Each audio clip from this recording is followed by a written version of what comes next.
Tudo bem, pessoal? Hoje é dia de cirurgia plástica com o Dr. André Padiaro.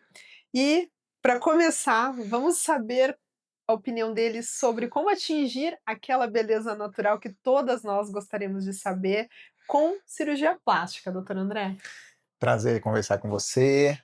A gente já começa com uma pergunta difícil, né? Porque hoje em dia está cada Sim. vez mais difícil a gente definir o que que é uma beleza natural.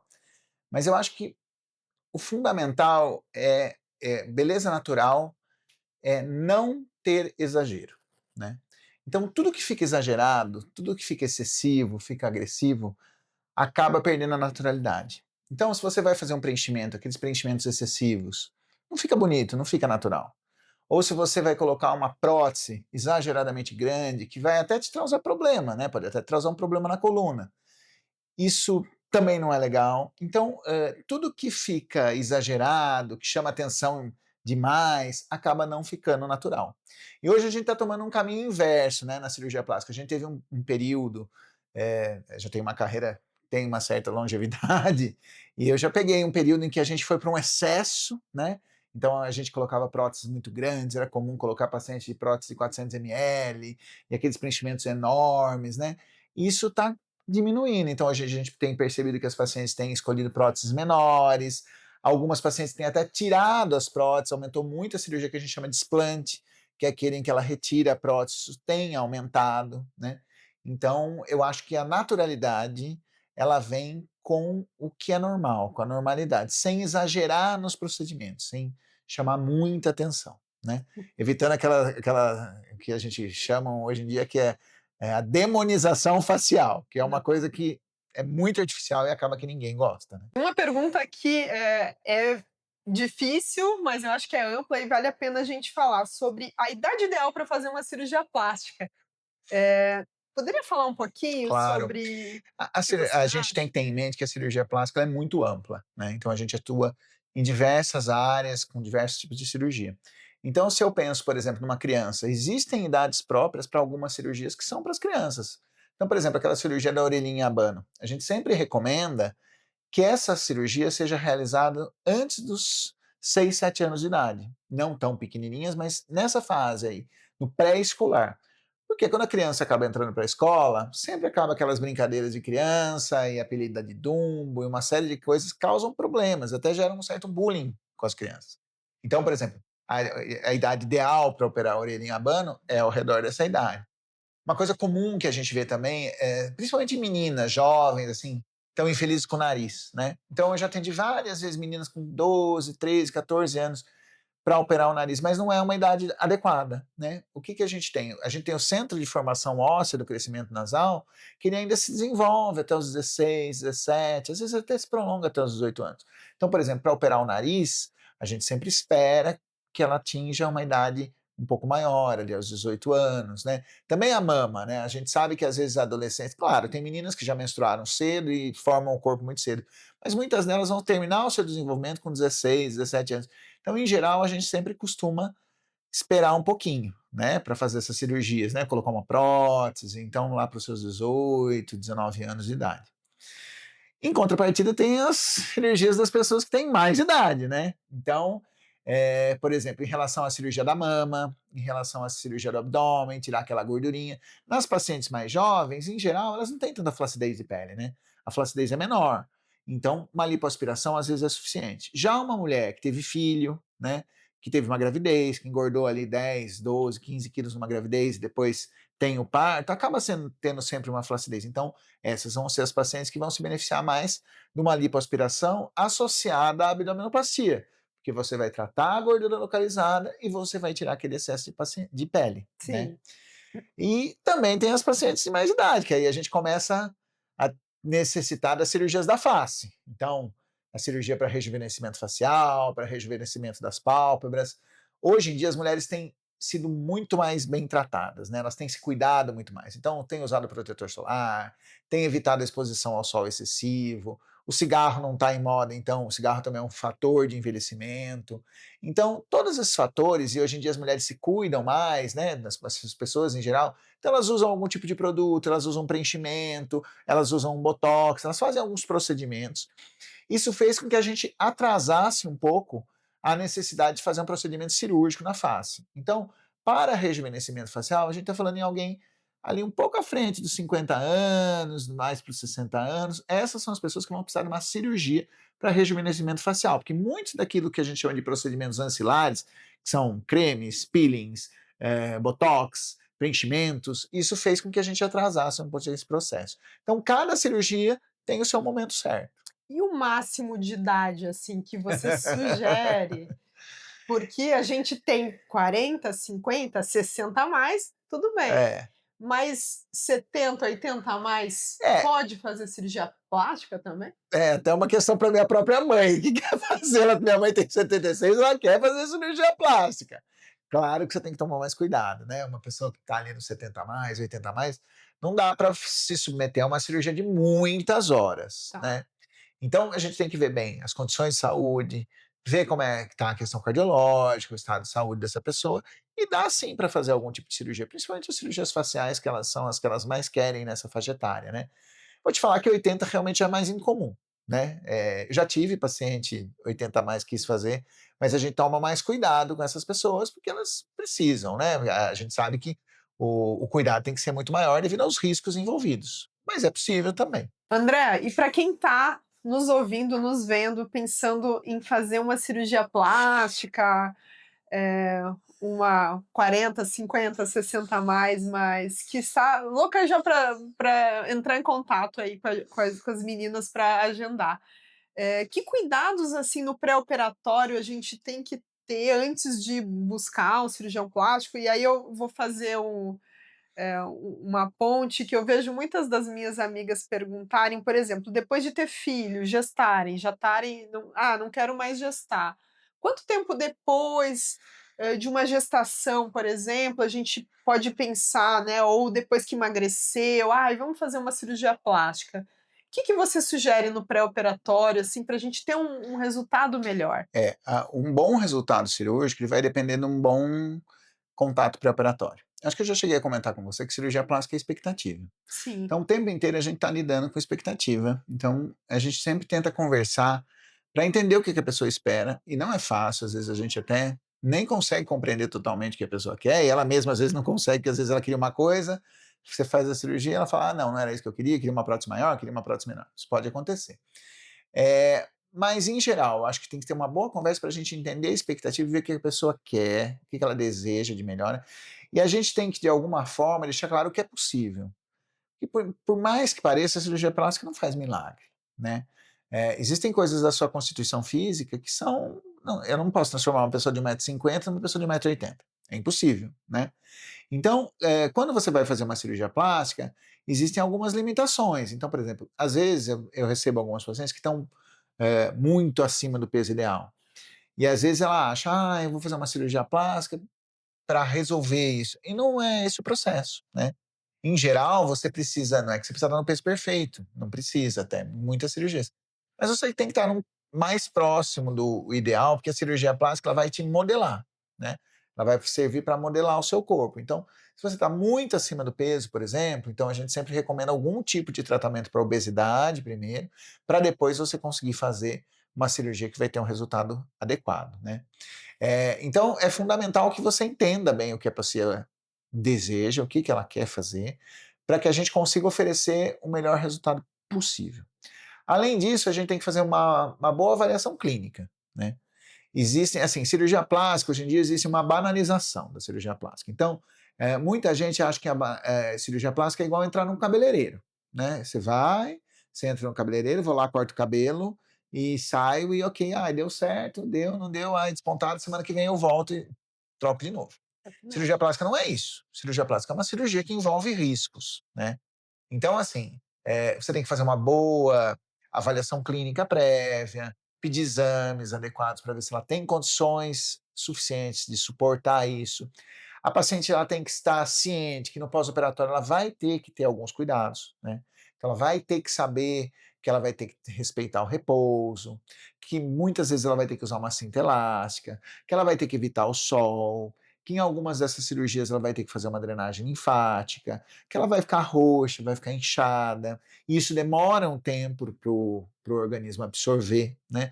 Hoje eu atendi uma paciente, nem era minha paciente, é paciente de um colega, mas ela estava super insegura, ela teve nem era uma cirurgia plástica estética, era uma cirurgia plástica reconstrutiva.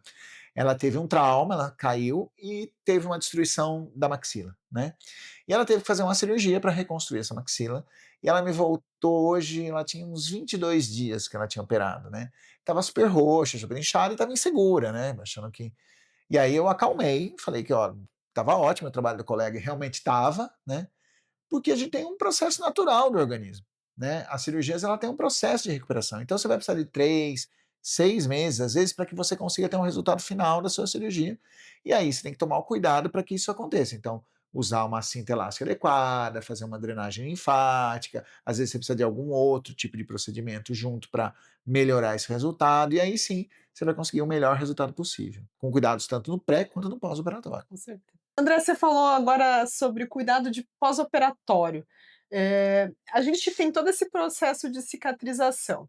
Eu acho que é interessante, se você puder dar um exemplo das cirurgias mais práticas que você faz, além do cuidado de cinta e sutiã específico, que eu vejo que a grande maioria das cirurgias tem, quanto tempo depois a pessoa pode voltar a trabalhar, voltar a praticar esporte, voltar ao consumo de bebida alcoólica, a prática da vida diária, e quanto tempo depois de uma cirurgia plástica a gente vai ter o resultado, assim, definitivo, mas vai conseguir ver aquele resultado atingido, Resultado final. o resultado final.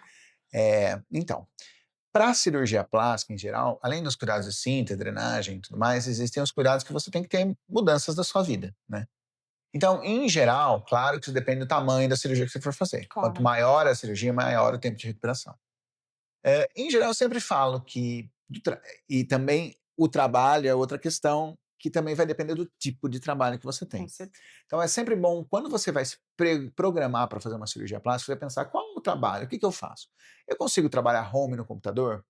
Eu vou precisar de um tempo menor para me recuperar, porque, eu não vou precisar sair, eu vou conseguir trabalhar no computador em casa". Então eu tenho pacientes que com 15 dias conseguem voltar a trabalhar, mas são pessoas que trabalham só em casa, o home cresceu muito depois da pandemia, né, e são indivíduos que trabalham no computador. Então essa é uma pessoa que vai conseguir voltar mais rapidamente.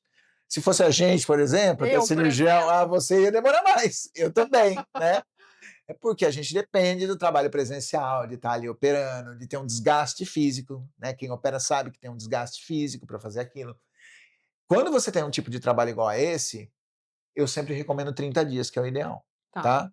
Eu acho que esse é o melhor tempo. Claro, se for uma cirurgia menor, aí não. Se for uma blefaroplastia, por exemplo, que é a cirurgia da pálpebra, uma cirurgia menor, um nariz. Agora, se for fazer uma lipo, se for fazer uma abdominoplastia, a mesma mama, né, que não seja prótese. Prótese tem recuperação mais rápida, mas que vai reduzir a mama, subir a mama. Aí eu sempre recomendo em torno de 30 dias para quem tem um trabalho mais pesado, tá? E aí, mas não se, isso é pra, em relação ao trabalho. E atividade Agora, a física? atividade física que é uma grande preocupação das pessoas. Eu tenho utilizado um número mágico que são 60 dias. Se o pós-operatório foi tranquilo, assim, sem problemas, eu sempre peço para a paciente voltar com 60 dias em atividades físicas leves.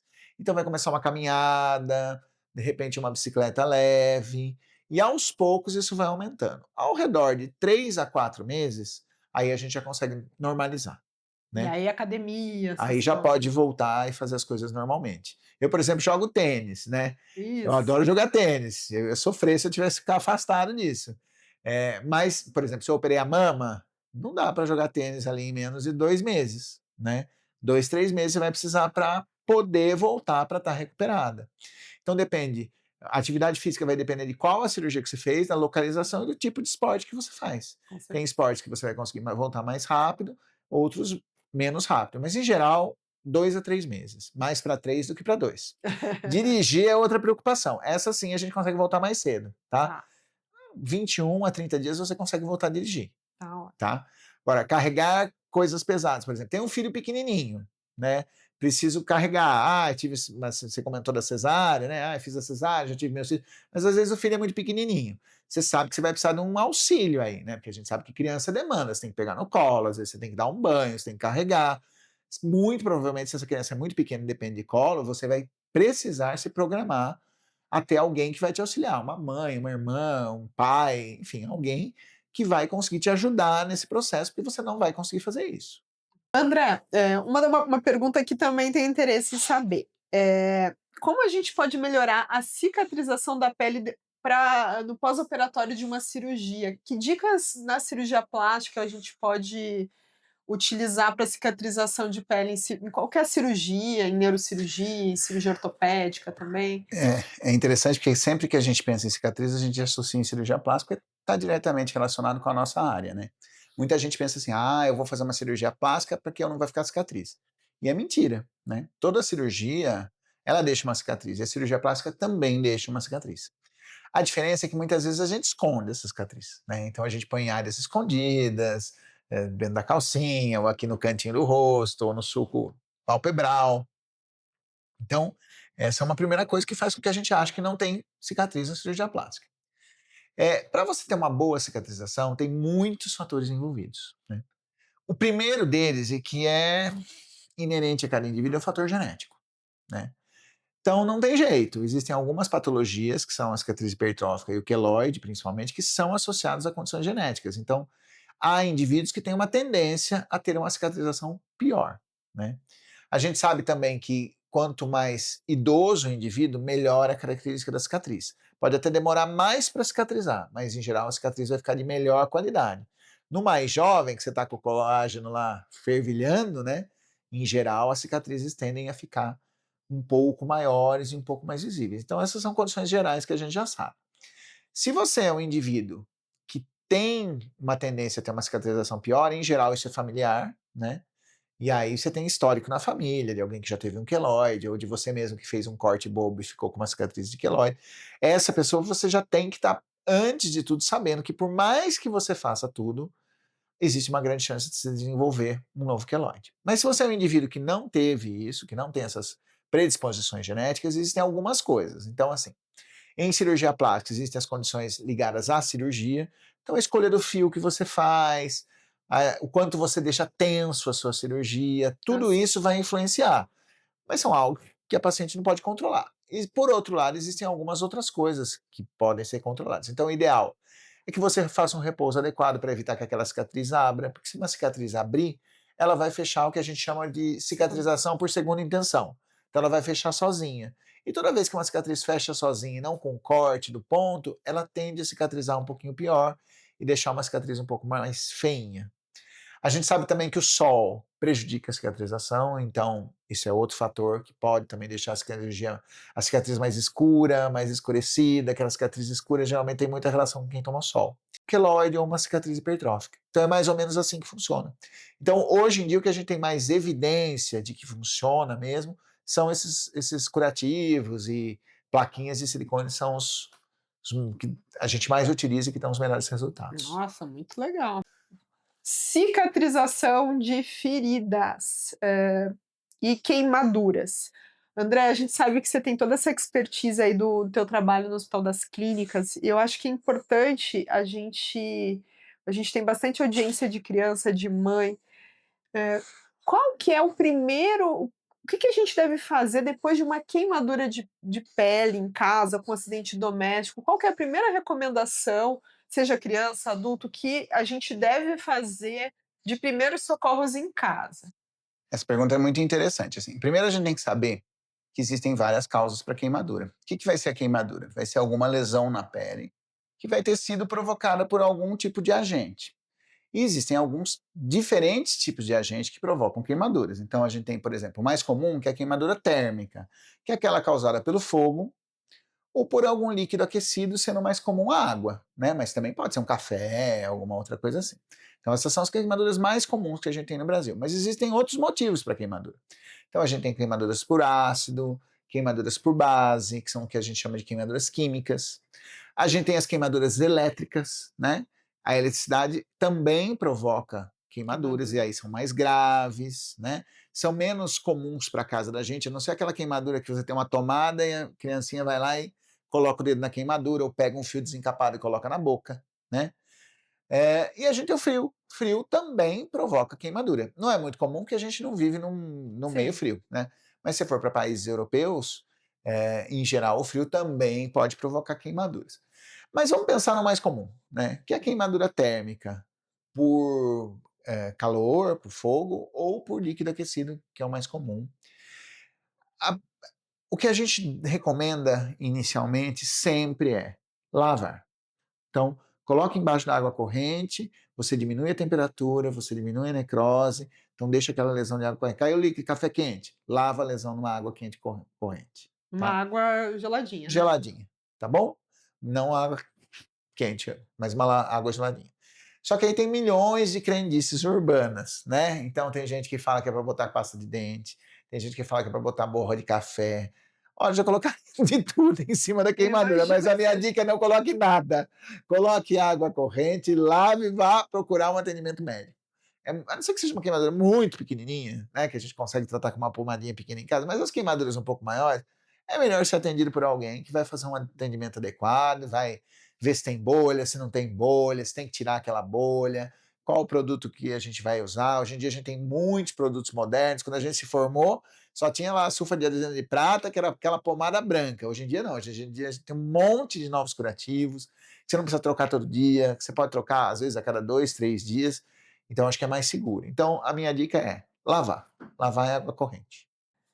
André, eu sei que hoje em dia a gente falando em queimaduras, a gente tem situações de queimaduras graves, né, de acidentes trágicos que as pessoas, têm um risco muito grande até de perder a vida em Claro. relação às queimaduras. E a gente tem alguma tecnologia nova que foi implementada na cirurgia plástica que você gostaria de falar sobre para ajudar nessa cicatrização de grandes Então, queimados? acho interessante você me dar a oportunidade de falar com uma coisa que a gente trabalha, quem trabalha na área de queimaduras, eu especialmente trabalho há bastante tempo. Eu trabalho numa instituição que é um banco de tecidos, eu chefio esse banco de tecidos, né?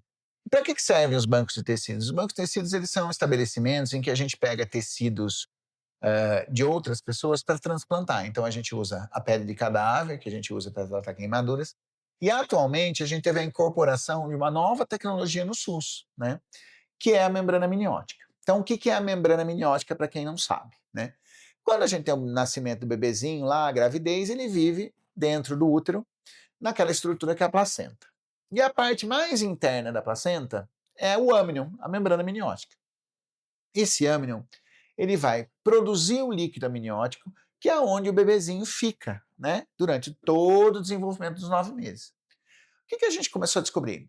Quando você tem o nascimento e você tem a retirada da placenta, o que você pode fazer? Você pode retirar essa membrana amniótica da placenta. É como se fosse uma película bem fina, ela é como se fosse um plástico transparente, que tem uma determinada resistência.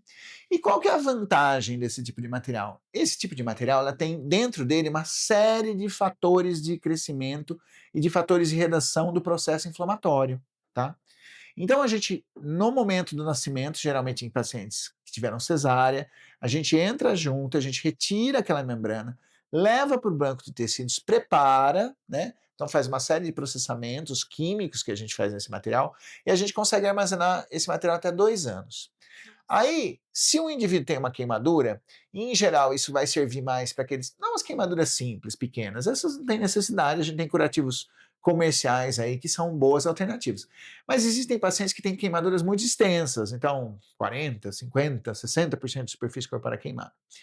Esse indivíduo, o que acontece? Ele vai ter uma série de alterações do seu organismo pela queimadura.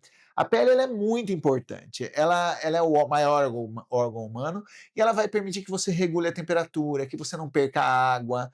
Ela tem uma série de funções, ela vai prevenir que você não tenha infecções, né? Quando você tem a perda da proteção da pele, você está mais suscetível a desenvolver algum tipo de infecção. Então, o que a gente descobriu? Quando a gente coloca aquela membrana amniótica preparada naquela queimadura, ela vai servir como uma proteção, né? Vai ter quase que o efeito de uma pele e vai permitir que o seu próprio organismo cicatrize, Nossa, né? que legal. Então ela vai facilitar a sua cicatrização, ela vai liberar uma série de fatores para acelerar o seu processo cicatricial e ao mesmo tempo vai te proteger de ter algum processo infeccioso. Então, com essa incorporação ao SUS, eu acho que isso vai representar assim, uma grande evolução no tratamento do queimado no Brasil, porque existe um grande número de pessoas que não têm acesso a esse tipo de material. A gente até tem materiais que a gente chama de aloplásticos, né, que são produzidos pela indústria, que poderiam servir como esse substituto cutâneo. Mas qual que é o problema disso? São produtos muito caros, Hum. não são acessíveis a qualquer indivíduo, até para o convênio é muito caro.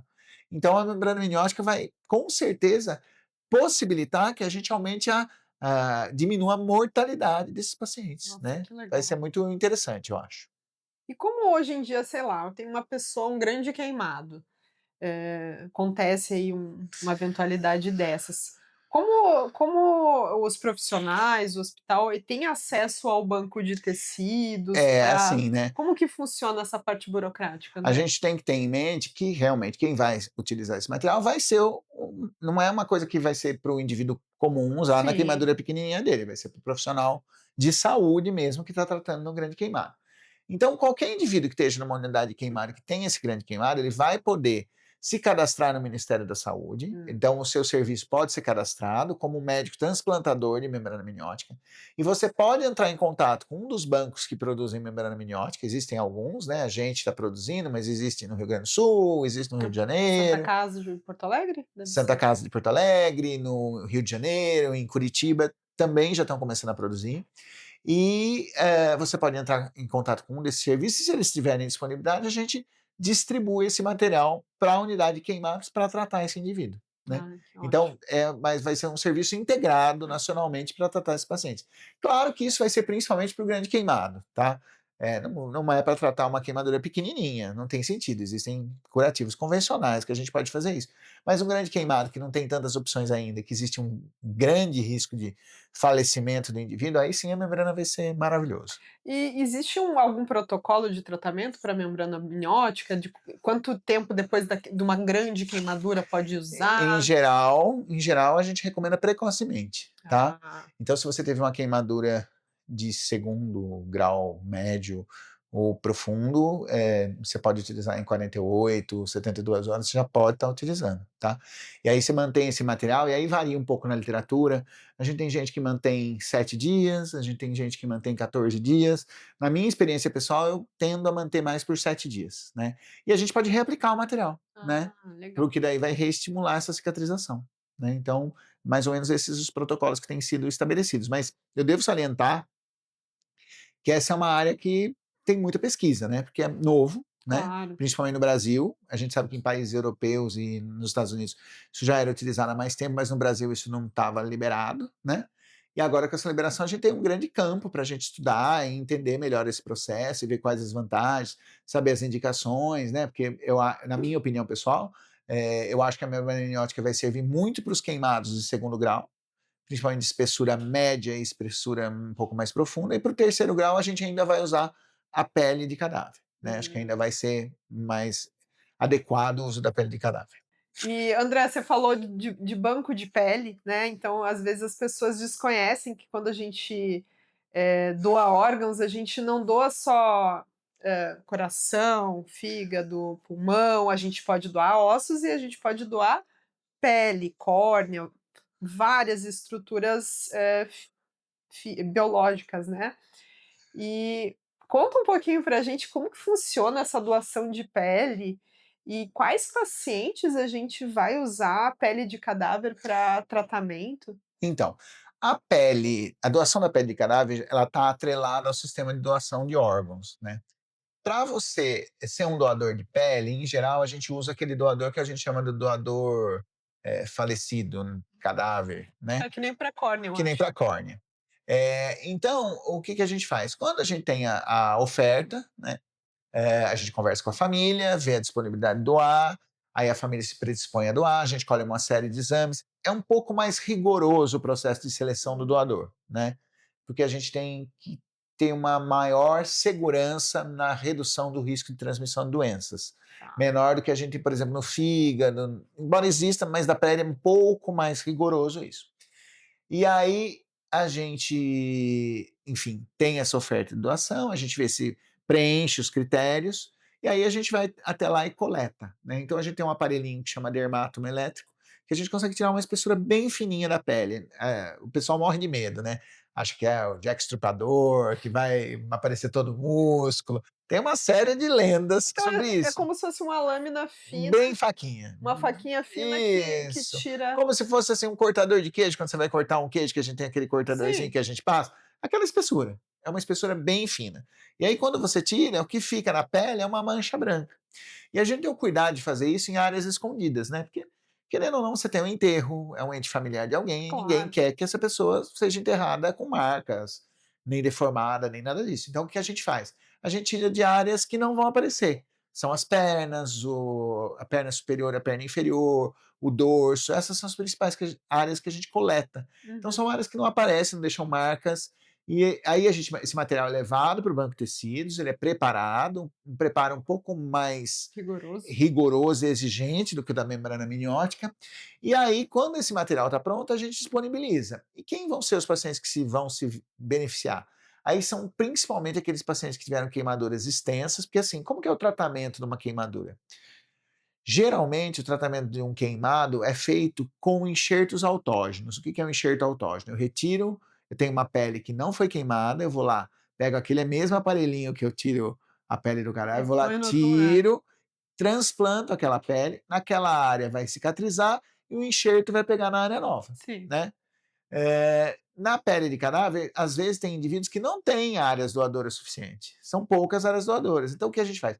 Para esse indivíduo, principalmente, ele vai se beneficiar de um enxerto de pele halógena, que a gente chama, né? Da pele de cadáver. Que daí você vai transplantar essa pele. Essa pele, não é que ela vai ficar ali definitiva, em geral ela acaba não ficando, acaba tendo a perda, mas dá tempo de você reutilizar uma área doadora de enxerto autógeno várias vezes. Então ela vai fazer que você ganhe tempo, né? E você consiga tratar melhor aquele paciente. Então, a pele de cadáver ela vai ser principalmente benéfica para o indivíduo com queimaduras de terceiro grau. Continuando com esse tema de queimados, André, me diz uma coisa, depois de uma cicatriz de uma queimadura grave, que a pessoa passe por todo esse período de recuperação, em área de queimados, de cuidado de cirurgia plástica, existe alguma cirurgia plástica que possa, melhorar esteticamente aquela pele que ficou com consequentemente da queimadura ficou deformada? Então, a gente está falando do que a gente chama de sequelas e queimaduras, né? Então, assim, existe uma fase aguda, que é aquela fase inicial que você vai tratar a ferida e cicatrizar. Só que esse indivíduo vai ficar com cicatrizes, né? Remover completamente todas as cicatrizes é muito difícil, é praticamente impossível, tá? Principalmente se você teve o corpo inteiro queimado. Tá? Não existe ainda um processo que a gente consiga remover e tirar todas aquelas cicatrizes. Claro, existem algumas situações em que a área é pequena e você consegue lançar a mão no negócio que chama expansor, né? Que Uhum. é como se fosse uma bexiga. Você implanta essa bexiga em pele da pele que está sã e você vai enchendo aquela bexiga, aquilo vai expandindo e você consegue avançar um pouco a pele. Mas veja, isso vai ser possível para áreas pequenas. Se você tiver o tórax inteiro acometido ou um membro inferior inteiro acometido, você não vai conseguir sumir com essas cicatrizes. Mas existem cirurgias em que você pode melhorar a qualidade dessa cicatriz. Então, é porque é muito comum o paciente com sequela de queimadura desenvolver o que a gente chama de brida ou sinéquia. O que é a brida? A brida é quando você tem a união entre dois pontos, né? Então, por exemplo, você tem aqui na axila, por exemplo, e você forma como se fosse uma trave de fibrose entre dois pontos, e isso restringe O que você movimento. não consegue movimentar. E existem situações mais graves, que são as sinéquias, em que são a união de dois planos.